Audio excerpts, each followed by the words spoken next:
देश की राजनीति, आम जन की कहानी, विदेशों की हलचल, कारोबार का गुणा भाग, खेल का मैदान, मनोरंजन और ज्ञान विज्ञान, विरासत और संस्कृति के साथ सेहत की बात और ग्लैमर का तड़का।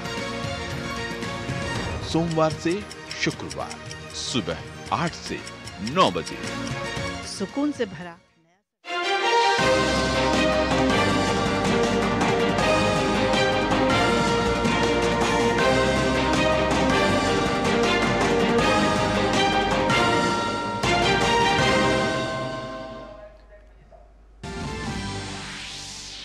महिलाओं को लेकर बिहार विधानसभा में हुई आपत्तिजनक बयानबाजी पर पीएम मोदी ने किया करारा प्रहार। कहा, विपक्षी गठबंधन की मानसिकता दिखाता है ये बयान।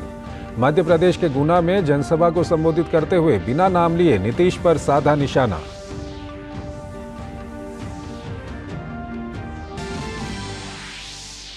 महिलाओं पर विधानसभा में दिए अपने बयान पर बिहार के मुख्यमंत्री नीतीश कुमार को मांगनी पड़ी माफी।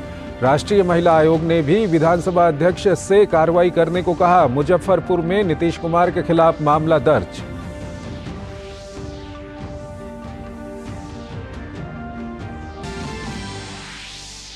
प्रधानमंत्री नरेंद्र मोदी की मध्य प्रदेश में धुआंधार रैलियां। मुरैना, गुना और दमोह में विशाल जनसभाओं को किया संबोधित। कहा, भ्रष्टाचार पर अंकुश लगाकर बीजेपी सरकार ने गरीबों को दिया उनका हक।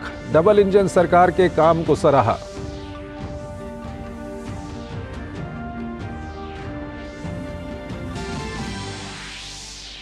चुनावी राज्यों में प्रचार अभियान ने पकड़ी रफ्तार। सभी दलों ने झोंकी पूरी ताकत। मध्य प्रदेश में मुख्यमंत्री शिवराज समेत बीजेपी शासित राज्यों के कई मुख्यमंत्रियों ने किया चुनाव प्रचार। कांग्रेस समेत अन्य दलों की भी जनसभाएं और रोड शो।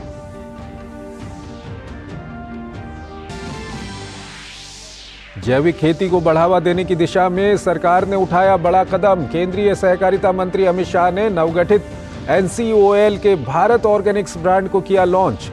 सरकार की पहल से जैविक उत्पादों को मिलेगा बड़ा मंच।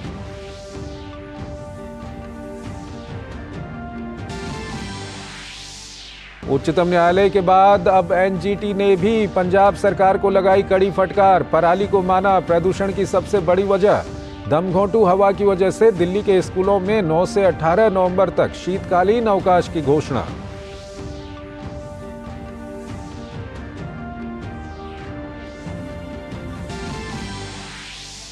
तैंतीसवें दिन में पहुंचा इजराइल हमास संघर्ष। इजरायली सेना गाजा सिटी के मध्य तक पहुंची। कार्रवाई में हमास के कई आतंकी ढेर। G7 के विदेश मंत्रियों ने हमास के खिलाफ इजराइल को दिया समर्थन। गाजा में की मानवीय विराम की अपील।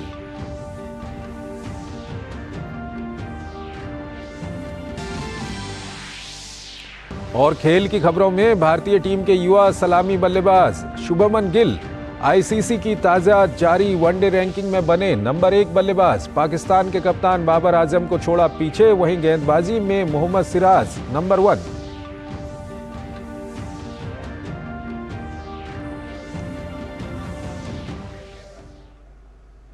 नमस्कार, DD न्यूज में आपका स्वागत है। मैं हूं चंद्रशेखर जोशी और आइए अब खबरों को विस्तार से देखते हैं। मध्य प्रदेश विधानसभा के चुनावी प्रचार में प्रधानमंत्री नरेंद्र मोदी ने ग्वालियर चंबल क्षेत्र में मुरैना, गुना और दमोह में जनसभा की। उन्होंने भाजपा की डबल इंजन सरकार के कार्यकाल में विकास की सराहना की। मध्य प्रदेश विधानसभा के चुनावी प्रचार में प्रधानमंत्री ने बुंदेलखंड, ग्वालियर चंबल क्षेत्र में मुरैना, गुना और दमोह में जनसभा की। जनता के बीच उन्होंने भाजपा की डबल इंजन सरकार के कार्यकाल में विकास की सराहना की। पुरुष हो या स्त्री हो, लोग यही कहते हैं, MP के मन में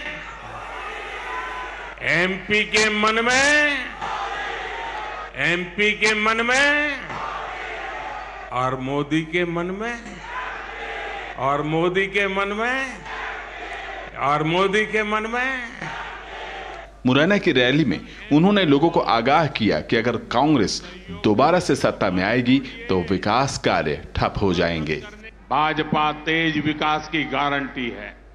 कांग्रेस को अगर गलती से भी अवसर मिल गया तो वो मोदी के काम में ही रुकावटें पैदा करेंगे। वो मुझे आपके लिए काम करने से रोकने में ही वो अपनी ऊर्जा खपा देंगे। कांग्रेस में मौजूद परिवारवाद पर भी उन्होंने दमोह की रैली में कटाक्ष किया। प्रधानमंत्री ने कहा कि आलम यह है कि कांग्रेस का प्रधानमंत्री हो या पार्टी का अध्यक्ष, चलते सभी रिमोट से ही हैं। कांग्रेस की रिमोट की आदत नहीं जा रही है। उस समय प्रधानमंत्री रिमोट से चलते थे, इन दिनों कांग्रेस के अध्यक्ष रिमोट से चल रहे हैं। लेकिन मैं कभी कभी देखता हूं कि हमारे कांग्रेस अध्यक्ष जी खुद के मूड में आ जाते हैं। कभी ये रिमोट का अगर चार्जिंग खत्म हो गया हो या कनेक्टिविटी टूट गई हो तो उनके मुंह से कुछ अच्छी बातें निकल जाती है। मैंने कहीं पढ़ा, कल उन्होंने पांडवों को याद किया था और उन्होंने ये कहा, भाजपा में 5 पांडव है। देखिए, जब सच बोलते हैं तो कैसी बात निकलती है जी। हमें गर्व है, हम 5 पांडवों के राह पर चल रहे हैं। इससे बड़ा गर्व क्या हो सकता है। लोगों को प्रधानमंत्री ने एक बार फिर आश्वस्त किया कि गरीब कल्याण अन्न योजना अगले 5 साल तक जारी रहेगी। उन्होंने कहा कि हर बार की तरह ही विपक्षी इसमें भी अड़ंगा लगाने की कोशिश में हैं और ऐसा इसलिए है कि कांग्रेस को हमेशा से लूटने की ही आदत रही है। उन्होंने कांग्रेस को झूठे वादे करने वाली पार्टी भी करार दिया। इसलिए कांग्रेस के विकास मॉडल को उन्होंने लापता मॉडल करार दिया। अगर मुझे एक शब्द में कांग्रेस के विकास के मॉडल का वर्णन करना है तो वो मॉडल क्या था? वो मॉडल था लापता मॉडल। लापता मॉडल। बिजली लापता, सड़क लापता, पानी लापता, रोजगार, गरीबों के घर। दमोह की जनसभा में प्रधानमंत्री ने एक बार फिर दोहराया कि भ्रष्टाचार के खिलाफ उनका अभियान जारी रहेगा। चाहे विपक्षी कितनी भी साजिश कर लें, उन्हें अब गरीबों, आदिवासियों, पिछड़ों के पैसों को लूटने की आजादी किसी भी कीमत पर वे नहीं देंगे। इसके अलावा महिलाओं के खिलाफ नीतीश कुमार के आपत्तिजनक बयान को भी प्रधानमंत्री ने गुना की जनसभा में आड़े हाथों लिया और विपक्षी नेताओं की चुप्पी पर हैरानी जताई। दीपक जैन, नीरज सिंह और कुमार आलोक के साथ ब्यूरो रिपोर्ट, डीडी न्यूज। 5 राज्यों के चुनाव में छत्तीसगढ़ के दूसरे चरण और राजस्थान, मध्य प्रदेश और तेलंगाना में पार्टियों के स्टार प्रचारकों ने कमान थाम ली है। मध्य प्रदेश में हेमंत बिश्व शर्मा और योगी आदित्यनाथ ने किया प्रचार, तो वहीं कांग्रेस के नेता कमलनाथ, भूपेश बघेल सहित प्रियंका गांधी वाड्रा चुनाव प्रचार में कोई प्रभु राम के आदर्शों को याद कर रहा है तो कहीं आदिवासियों को अंग्रेजी सीखने की नसीहत दी जा रही है। जनता के मूड को भांपने और उनको अपने पाले में करने की जुगत में आइए देखते हैं कैसा रहा 4 राज्यों में बुधवार का चुनाव प्रचार। मध्य प्रदेश विधानसभा चुनाव के लिए प्रचार जोरों पर है। इसी कड़ी में मध्य प्रदेश के मुख्यमंत्री शिवराज सिंह चौहान ने बड़वानी में जनसभा के दौरान लोगों से मुलाकात की। उन्होंने कांग्रेस पर तंज कसते हुए कहा कि पांडव धर्म की लड़ाई लड़ते हैं और कौरव स्वार्थ की लड़ाई लड़ते हैं। तो वहीं कांग्रेस महासचिव प्रियंका वाड्रा ने मध्य प्रदेश के सांवेर और खातेंगा में चुनावी रैलियां की। प्रियंका वाड्रा ने लोगों को श्री राम के आदर्शों की याद दिलाई और कहा कि जब नेता का चुनाव किया जाए तो उसमें हमेशा प्रभु श्री राम के आदर्शों को ढूंढना चाहिए। भाजपा के स्टार प्रचारक और उत्तर प्रदेश के मुख्यमंत्री योगी आदित्यनाथ ने मध्य प्रदेश के पन्ना और निवाड़ी में जनसभाएं की। उन्होंने कहा कि राहुल गांधी तय कर चुके हैं कि कांग्रेस पार्टी मध्य प्रदेश में नहीं आने वाली, इसलिए वो पहले ही धाम की यात्रा पर निकल गए हैं। उधर मध्य प्रदेश के पूर्व मुख्यमंत्री और कांग्रेस नेता कमलनाथ ने मध्य प्रदेश के मतदाताओं पर पूरा भरोसा जताते हुए कहा कि वो मध्य प्रदेश के भविष्य को सुरक्षित रखेंगे। पांडव लड़ते न्याय की लड़ाई, अधर्म के खिलाफ लड़ते और कौरव लड़ रहे थे स्वार्थ की लड़ाई। ये स्वार्थ, धर्म अधर्म, न्याय और अन्याय की लड़ाई में बताओ पांडव जीतेंगे कि नहीं जीतेंगे? हमें हमेशा नेता में, राजनीतिक दल में, नेता के व्यवहार में, सरकार के व्यवहार में ये जो असूल हैं ये ढूंढने चाहिए। हमें समझना चाहिए कि हम जो राज कर रहे हैं उनके दिल में क्या है हमारे लिए। उग्रवाद कांग्रेस की देन, भ्रष्टाचार कांग्रेस की देन, विकास के कार्यों में बैरियर बनना एक कांग्रेस की देन। तो कांग्रेस समस्या का नाम है और बीजेपी समाधान का नाम है। मुझे मध्य प्रदेश के मतदाताओं पर पूरा विश्वास है कि वे मध्य प्रदेश की आज की हालात देखते हुए मध्य प्रदेश का भविष्य सुरक्षित रखेंगे और सच्चाई का साथ देंगे। उधर खंडवा के मंधाता में असम के मुख्यमंत्री हेमंत बिस्व शर्मा ने रोड शो किया, तो वहीं समाजवादी पार्टी के प्रमुख अखिलेश यादव ने चंदला विधानसभा स्थित सूरजपुर गांव पहुंचकर आदिवासियों से मुलाकात की। उधर छत्तीसगढ़ में दूसरे चरण की 70 सीटों पर चुनाव प्रचार जोरों पर है। गुजरात के मुख्यमंत्री भूपेंद्र पटेल ने रायपुर के झाबुआ में जनसभा को संबोधित करते हुए कहा कि डबल इंजन सरकार का लाभ मध्य प्रदेश के विकास को नई ऊंचाई पर ले जाएगा। उधर कांग्रेस नेता राहुल गांधी ने छत्तीसगढ़ के जशपुर और अंबिकापुर में जनता को संबोधित किया। उन्होंने कहा कि कांग्रेस जो कहती है वो करके दिखाती है। मुझे विश्वास है कि इस विधानसभा चुनाव में भी आप भाजपा के प्रति अपने अटूट विश्वास को एक बार फिर दोहराएंगे और इस बार फिर से डबल इंजन सरकार बनाएंगे। हिंदुस्तान में सिर्फ एक जात है, गरीब, और कोई जात ही नहीं। तो नरेंद्र मोदी जी, अगर हिंदुस्तान में एक ही जात है, उसका नाम गरीब है, तो आप अपने आप को ओबीसी क्यों कहते हो? और अगर एक जात गरीब है तो अमीर कौन है? जाहिर है जैसे जैसे विधानसभा चुनावों की तारीख नजदीक आ रही है, राजनीतिक दलों का प्रचार जोर पकड़ रहा है। मध्य प्रदेश की 230 विधानसभा सीटों और छत्तीसगढ़ में दूसरे चरण की 70 सीटों के लिए 17 नवंबर को वोट डाले जाएंगे। इन सभी सीटों पर मतगणना 3 दिसंबर को होगी। Bureau report, DD news. Chhattisgarh में पहले चरण के 20 विधानसभा सीटों पर हुए मतदान में बंदूक पर बैलेट भारी रहा। मतदाताओं के उत्साह के आगे लाल आतंक लाचार नजर आया।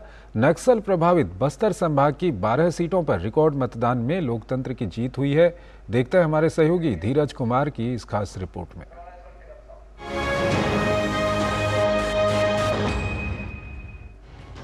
जिन उंगलियों से पहले बुलेट छूटती थी, आज उन्हीं उंगलियों पर लोकतंत्र की स्याही है। जो लोकतंत्र के दुश्मन थे, मताधिकार के विरोधी थे, आज पंक्तियों में अपनी बारी का इंतजार कर रहे हैं। बस्तर जिले का चांदा मेटा ऐसा ही गांव है जो कभी नक्सलियों के कब्जे में था। आज़ादी से अब तक जहां शून्य मतदान हुआ था, उसी गांव में लोकतंत्र के महापर्व का उत्साह है। बस्तर में बंदूक थामने वाले नक्सल हाथों में लोकतंत्र की स्याही चढ़ी है। बस्तर के 12 विधानसभा क्षेत्रों में पहली बार 126 नए मतदान केंद्रों पर चुनाव हुए। 126 ऐसे गांव थे जहां पे स्वतंत्रता के बाद पहले बार जो है मतदान केंद्र स्थापित हुआ, और सभी जगह पे कल हमने देखा कि बहुत भारी उत्साह उस गांव में रहा है मतदान का। और अंदरूनी क्षेत्रों के गांव है और जंगलों के भीतर है। पहले चरण की 20 विधानसभा सीटों पर कुल 40,48,681 मतदाताओं के लिए 5,304 मतदान केंद्र बनाए गए थे। 2,431 मतदान केंद्रों पर वेबकास्टिंग की सुविधा दी गई। लाल गलियारे के नाम से मशहूर इन विधानसभा सीटों पर कुल 76.47% मतदान हुए। नक्सलियों के गढ़ यानी बस्तर में सबसे अधिक 84.65% मतदान हुआ, तो केशकाल में 81.79 और डोंगरगांव में 82.81% मतदान हुए। राज्य के जो प्रथम चरण के चुनाव थे उनमें 20 सीटों पर जो है चुनाव हुए और लगभग 40,78,000 जो है वो मतदाता थे। और ऐसी 20 सीटों में हमारे 14 असेंबली कॉन्स्टिट्यूएंसीज थी जहां पर कि महिला मतदाताओं की संख्या पुरुषों से अधिक रही। आयोग की तरफ से लाल आतंक से निपटने की पूरी तैयारी की गई थी। सभी दुर्गम और अति संवेदनशील मतदान केंद्रों तक सुरक्षा के पुख्ता इंतजाम रहे। हमारे जो सुरक्षा कर्मी हैं उनको हमने काफ़ी पहले से अच्छी ट्रेनिंग दिलवाई, सेंसिटाइजेशन करवाया, और जो हमारा मूवमेंट भी था पूरा एरिया डोमिनेंस और अच्छा सैनिटाइजेशन क्षेत्रों का होने के बाद ही हमने वहाँ पर जाकर के पूर्ण सुरक्षा व्यवस्थाओं के बीच, एक पुख्ता सुरक्षा व्यवस्था के बीच में चुनाव संपादित कराया। चुनाव आयोग की तैयारी थी कि अति संवेदनशील क्षेत्रों में हेलीकॉप्टर से 156 मतदान दलों को मतदान केंद्र तक पहुंचाया जाए। नतीजा ये रहा कि शाम के ढलने तक मतदान केंद्रों पर लोकतंत्र का जश्न जारी रहा। छत्तीसगढ़ में पहले चरण के चुनाव के लिए करीब 76% मतदान हुआ और पहले चरण के मतदान में सबसे अधिक मतदान लाल गलियारे के नाम से मशहूर बस्तर में हुआ। शाम ढलने तक नक्सलियों की बंदूकें थम गई और लोकतंत्र जीत गया। कैमरामैन उत्तम सिंह के साथ धीरज कुमार, डीडी न्यूज़, रायपुर।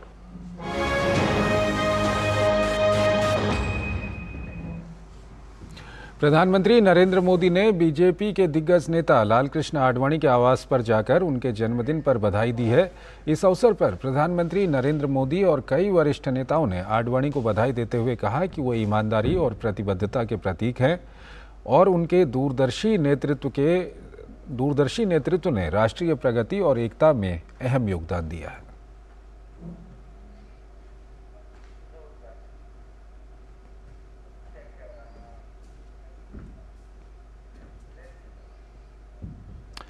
गृह मंत्री अमित शाह ने राष्ट्रीय सहकारी ऑर्गेनिक्स लिमिटेड द्वारा जैविक उत्पाद को बढ़ावा देने पर आयोजित राष्ट्रीय संगोष्ठी को आज नई दिल्ली में संबोधित किया। इस मौके पर उन्होंने कहा कि आने वाले दिनों में भारत दुनिया के ऑर्गेनिक मार्केट का सबसे विश्वसनीय और सबसे बड़ा ब्रांड बनने जा रहा है। अमित शाह ने कहा कि कोऑपरेटिव और किसानों की ताकत से हम दुनिया में सबसे अच्छा प्रदर्शन करके दिखाएंगे। अमित शाह ने कहा कि भारत सरप्लस अनाज का उत्पादन कर रहा है। अमित शाह ने कार्यक्रम के दौरान राष्ट्रीय सहकारी ऑर्गेनिक्स लिमिटेड NCOL का लोगो, वेबसाइट और ब्राउजर का शुभारंभ किया। सब भारतीयों के लिए इस संतोष का विषय है कि कृषि उत्पादन में आज हम आत्मनिर्भर हैं। 140 करोड़ भारतीयों के पेट भरने के लिए हमें किसी से आज हाथ लंबा करने की स्थिति नहीं है। हम सरप्लस हैं, वो हमारे लिए बड़ी संतुष्टि का विषय है। परंतु ये सरप्लस होने की यात्रा में कई चूक भी हुई है और अब समय रहते ये जो गलतियां हुई है इसको सुधारने का समय भी अब शुरू हो चुका है। केंद्रीय गृह एवं सहकारिता मंत्री अमित शाह ने कहा कि देश में जैविक खेती का दायरा 50% तक ले जाने की जरूरत है। आज हम खाद्यान्न क्षेत्र में आत्मनिर्भर हैं, लेकिन अब समय है कि हम जैविक उत्पाद को देश दुनिया तक पहुंचाएं। प्राकृतिक खेती का लक्ष्य अगर सिद्ध करना है तो कई मोर्चों पर न केवल काम करना पड़ेगा, सारे मोर्चों के बीच में संकलन कर कर आगे बढ़ना पड़ेगा। एक मल्टी डायमेंशनल अप्रोच के बगैर प्राकृतिक खेती को इस देश में 50% से ऊपर ले जाने का लक्ष्य सिद्ध हो ही नहीं सकता।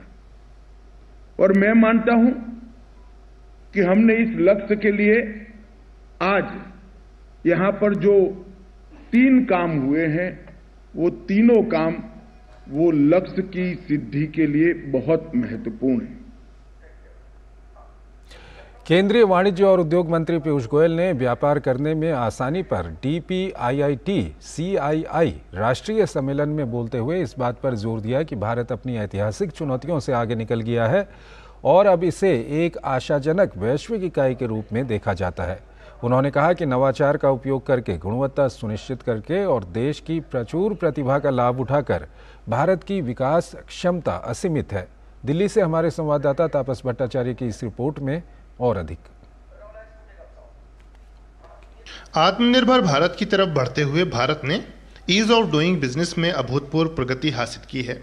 ये उपलब्धि सरकार की विभिन्न एजेंसियों में आए तालमेल, अनुपालन के मानदंडों में नरमी और संपूर्ण व्यावसायिक स्तरों में डिजिटल इंफ्रास्ट्रक्चर को बढ़ावा देने के कारण हुई है। इसमें भारत एक आकर्षक निवेश गंतव्य के रूप में उभरा है।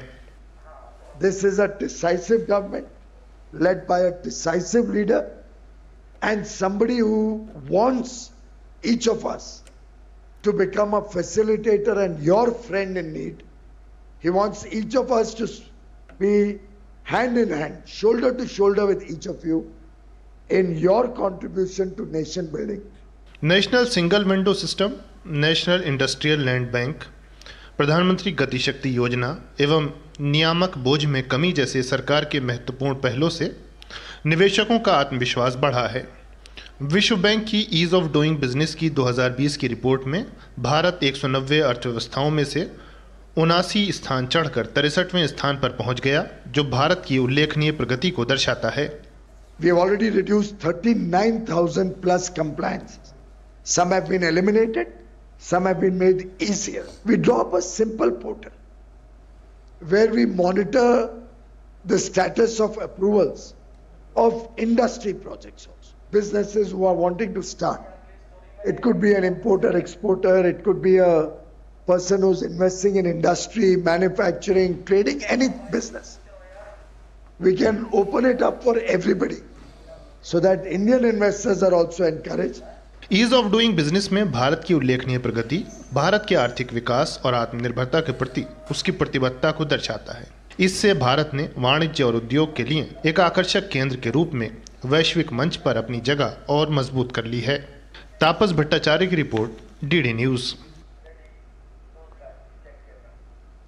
कैश फॉर क्वेरी केस में महुआ मोइत्रा की मुश्किलें बढ़ती जा रही हैं। अब लोकपाल ने टीएमसी सांसद महुआ मोइत्रा के खिलाफ सीबीआई जांच के आदेश दे दिए हैं। भाजपा सांसद निशिकांत दुबे ने दावा किया है कि उनकी शिकायत पर महुआ मोइत्रा के खिलाफ सीबीआई जांच के आदेश दिए गए हैं। महुआ पर राष्ट्रीय सुरक्षा को खतरे में डाल भ्रष्टाचार करने का आरोप है।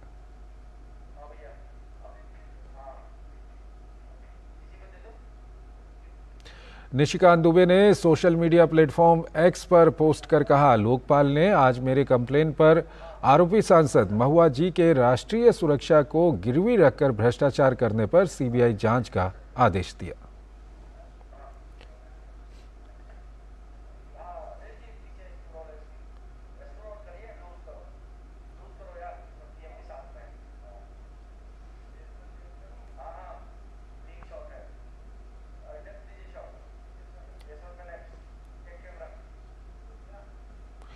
दिल्ली एनसीआर सहित कई राज्यों में वायु प्रदूषण बढ़ता जा रहा है। इन्हीं खतरों को रोकने के लिए केंद्र से लेकर राज्य सरकारें तक प्रयासों में लगे हैं। इस बीच केंद्रीय पेट्रोलियम और प्राकृतिक गैस मंत्री हरदीप सिंह पुरी बर्लिन पहुंचे हैं। उन्होंने यहां पराली जलाने की समस्या से निपटने के लिए जर्मन बायोगैस एसोसिएशन के सीईओ क्लॉडियस दा कोस्टा गोमेज से मुलाकात की। जर्मनी पराली से बायोगैस का उत्पादन करने में दुनिया का अग्रणी देश है। भारत में बायोगैस के भविष्य और उसके क्रियान्वयन को लेकर सरकार लगातार प्रयासरत है। ये रिपोर्ट देखिए। आज दुनिया जलवायु परिवर्तन के संकट को देख रही है। भारत अपनी विशाल भौगोलिक विविधता, घनी आबादी और कृषि पर भारी निर्भरता के कारण जलवायु संकट के प्रभावों के प्रति विशिष्ट रूप से संवेदनशील है। भारत अब बायोगैस और इसकी उत्पादकता के क्षेत्र में दुनिया भर के देशों के लिए एक रोल मॉडल के रूप में उभर रहा है। भारत में बायोगैस के उत्पादन को बेहतर बनाने के उद्देश्य से केंद्रीय पेट्रोलियम और प्राकृतिक गैस मंत्री हरदीप सिंह पुरी बर्लिन पहुंचे, जहां उन्होंने जर्मन कंपनी बर्वियो के अधिकारियों से मुलाकात की। बर्वियो ने भारत के पंजाब राज्य में एशिया का सबसे बड़ा बायोगैस संयंत्र स्थापित किया हुआ है। केंद्र सरकार की कोशिश है कि अब पंजाब, हरियाणा और उत्तर प्रदेश जैसे राज्यों में भी ऐसे 15 और संयंत्र स्थापित किए जाएं। केंद्रीय मंत्री हरदीप सिंह पुरी ने पराली जलाने की समस्या से निपटने के लिए जर्मन बायोगैस एसोसिएशन के सीईओ क्लॉडियस दा कोस्टा गोमेज से मुलाकात की। दरअसल जर्मनी पराली से बायोगैस का उत्पादन करने में दुनिया में सबसे आगे है। The German Biogas Association is very happy that the Indian government is promoting biogas much more right now, and in future that bio-waste and all organic material which is possible to use in biogas plants will be used in biogas plants to produce energy. केंद्रीय मंत्री हरदीप पुरी ने German chancellor doctor Robert Habeck से भी मुलाकात की। दोनों के बीच मुलाकात के दौरान हुई चर्चा में परस्पर मजबूत आर्थिक और वाणिज्यिक संबंधों को आगे बढ़ाने के तरीके और भारत जर्मनी के बीच बायोगैस और ग्रीन हाइड्रोजन के क्षेत्रों में सहयोग को बढ़ाने को लेकर भी बात हुई। अब एक नजर भारत में बायोगैस के क्षेत्र में महत्व पर डालते हैं। आयातित ईंधन की निर्भरता में आएगी कमी। भारत अपनी ऊर्जा क्षेत्र को सुरक्षित और मजबूत कर सकता है, जिससे वैश्विक मूल्य अस्थिरता और भू राजनीतिक अनिश्चितताओं से जुड़े जोखिम को कम कर सकता है। निवेश आकर्षित करना। दुनिया भर के देश अपनी ऊर्जा सुरक्षा बढ़ाने के लिए बायोगैस और बायोमीथेन की ओर रुख कर रहे हैं। बायोगैस के बुनियादी ढांचे का विस्तार कर घरेलू और विदेशी निवेश को आकर्षित कर रोजगार सृजन के नए अवसर उपलब्ध होंगे। वैकल्पिक ईंधन। ग्रामीण क्षेत्रों में खाना पकाने के ईंधन के रूप में बायोगैस को बढ़ावा देने से वायु गुणवत्ता में सुधार होगा और स्वास्थ्य जोखिम में भी कमी आएगी। भारत में बायोगैस संयंत्र स्थापित करने के लिए सभी प्रकार के आवश्यक बुनियादी ढांचे यहां उपलब्ध हैं। इसमें वित्तीय सहायता और उचित अपशिष्ट प्रबंधन उद्योग को बढ़ने में मदद कर सकती है। बायोगैस प्रौद्योगिकी का प्रसार आने वाले दिनों में भारतीय किसानों के लिए वरदान बनकर उभरेगा। Bureau report, DD news. Kashi सांसद खेलकूद प्रतियोगिता संपन्न हो गई है। उत्तर प्रदेश में मंत्री जयवीर सिंह ने विजेता खिलाड़ियों को पुरस्कार वितरित किया। प्रतियोगिता में 2 लाख लोगों ने भाग लिया। काशी खेलकूद प्रतियोगिता का आयोजन वाराणसी जिले में किया गया। इसकी शुरुआत 16 नवंबर को हुई और 8 नवंबर को इसका समापन हुआ। समापन में मुख्य अतिथि उत्तर प्रदेश के मंत्री और वाराणसी के प्रभारी जयवीर सिंह रहे। जयवीर सिंह ने विजेता खिलाड़ियों को पुरस्कृत किया और मोदी जी की सोच को भविष्य के लिए देश को ऊंचाई पर ले जाने वाला बताया। सांसद खेलकूद प्रतियोगिता माननीय प्रधानमंत्री आदरणीय मोदी जी की पहल पर पूरे देश में एक नई सोच के साथ लागू करने का काम किया गया। इससे न सिर्फ बच्चों में प्रतिस्पर्धा की भावना बढ़ी, खेलकूद के प्रति, स्वास्थ्य के प्रति जागरूकता बढ़ी, बल्कि इससे हमें एक स्वस्थ समाज देने में भी भविष्य के लिए भारत के स्वस्थ भारत की जो परिकल्पना आदरणीय प्रधानमंत्री की, उसको साकार स्वरूप देने में एक बहुत बड़ी पहल है, जो हमारे देश की भावी पीढ़ी को स्वस्थ मन, स्वस्थ विचार, स्वस्थ शरीर के साथ पेश करते हुए स्वस्थ भारत का परिकल्पना साकार करेगी। और जो एक आदरणीय मोदी जी ने एक माइलस्टोन तय किया कि 2047 तक हम विकसित भारत बनाएंगे, स्वस्थ भारत बनाएंगे, अग्रणी भारत बनाएंगे, उसके लिए एक बहुत बड़ा मोटिवेशन यहीं से शुरुआत हो रहा है। इस प्रतियोगिता में 2,77,000 लोगों ने रजिस्ट्रेशन करवाया और 2 लाख से ज्यादा लोगों ने हिस्सा लिया और इस प्रतियोगिता में 29 प्रकार के खेलों का आयोजन किया गया। इसकी खास बात यह रही कि काशी सांसद खेलकूद प्रतियोगिता में 103 वर्ष की महिला कलावती ने भाग लिया और 4 साल की बच्चियों ने तो पुरस्कार भी जीता। यहीं से मतलब मेरा गेम का सफ़र शुरू हुआ और फिर यहाँ से अपना खेलना स्टार्ट किए। स्कूल में बहुत सारे नेशनल्स खेले हैं और यूनिवर्सिटी, बनारस हिंदू यूनिवर्सिटी से यूनिवर्सिटी गेम खेले हैं, वहीं से BHU को रिप्रेजेंट करते थे। यहीं से मेरा अपना सफ़र शुरू हुआ। अपने ग्राउंड पे प्रैक्टिस कर रहे थे तो हमारे कोच साहब ने बताया कि सांसद खेल प्रतियोगिता है और हम विकास इंटर कॉलेज में पढ़ते हैं, वहाँ से भी हमको पता चला। मैंने ताइक्वांडो में सांसद खेल प्रतियोगिता में गोल्ड मेडल प्राप्त किया। इस प्रतियोगिता के बारे में हमें श्री नंदाल जायसवाल सर, हमारे कोच सर ने बताया, जिस पर हमने ऑनलाइन रजिस्ट्रेशन करके अपने इस पे दाखिला की। इसका हमने फॉर्म भर के इस प्रतियोगिता में भाग लिया। मोदी जी द्वारा चलाया गया एक बहुत अच्छी सी पहल है, जिससे हम खिलाड़ियों को आगे बढ़ने के लिए हमको प्रोत्साहन मिलता है। प्रतियोगिता में काशी के गांव से लेकर शहर तक हर उम्र और हर वर्ग के लोगों ने बढ़ चढ़कर हिस्सा लिया, खेल में भाग लिया, पुरस्कार पाया और अब वो जोश है देश के प्रधानमंत्री की सोच को आगे ले जाने की, देश का नाम रोशन करने की, इन खिलाड़ियों की जिसमें कि किसी के उम्र की सीमा नहीं है, कोई 4 साल का और कोई 103 साल का। कैमरा पर्सन मनीष सिंह के साथ doctor Harkesh Bahadur Singh Gautam, DD news Varanasi. तो इस बुलेटिन में फिलहाल इतना ही। आप बने रहिए डीडी न्यूज के साथ। नमस्कार।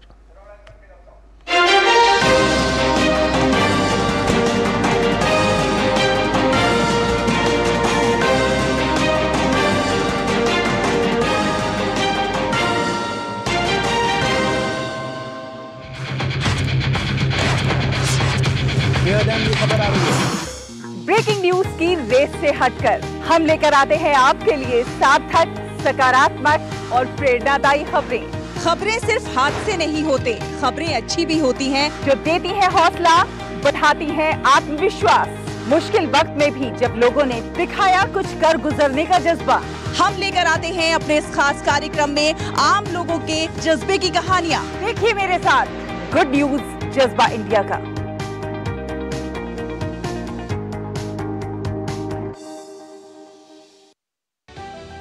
समाज की बेड़ियां तोड़कर हासिल किए अनोखे मुकाम,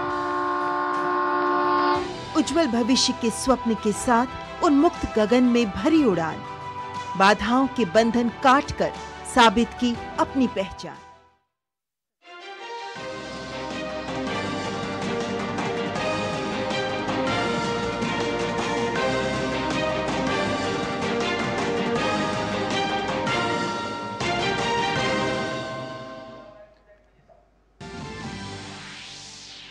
महिलाओं को लेकर बिहार विधानसभा में हुई आपत्तिजनक बयानबाजी पर पीएम मोदी ने किया करारा प्रहार। कहा, विपक्षी गठबंधन की मानसिकता दिखाता है ये बयान।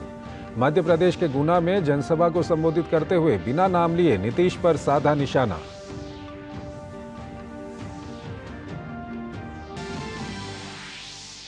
महिलाओं पर विधानसभा में दिए अपने बयान पर बिहार के मुख्यमंत्री नीतीश कुमार को मांगनी पड़ी माफी। राष्ट्रीय महिला आयोग ने भी विधानसभा अध्यक्ष से कार्रवाई करने को कहा। मुजफ्फरपुर में नीतीश कुमार के खिलाफ मामला दर्ज।